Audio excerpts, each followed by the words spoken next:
How's the air quality in China? This is another question that I've seen a lot, and it's totally understandable. The truth is that China has had really noticeable issues with air quality and the health conditions that come along with that. But the vast majority, those issues are limited to the past or specific regions, seasons, and conditions. So just to paint a picture of how bad the air quality was, when I first moved here in 2014, around that time, I lived in Hebei province, which is known a lot for steel production.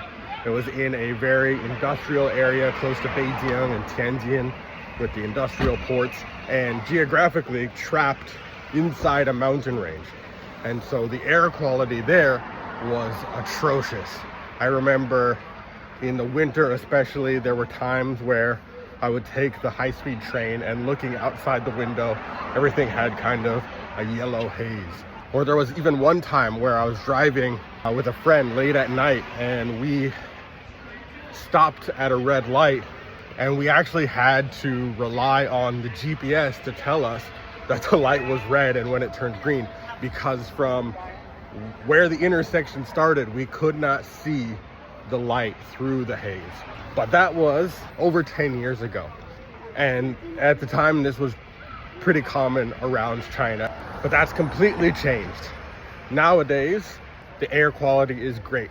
I haven't experienced that kind of visible smog in several years, probably since even before 2020, the beginning of the pandemic. I haven't experienced something that severe. Now, are there days where certain cities that have a high concentration of factories or power plants have really bad air?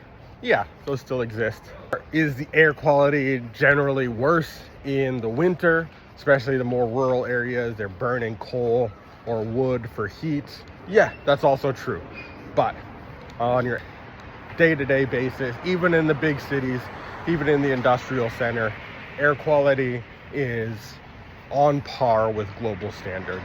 It just goes to show that if you take pollution as a serious issue as a country, you can make huge strides relatively quickly, because the industries which were those most serious contributors, they were regulated, controlled, and China's economy has obviously not collapsed.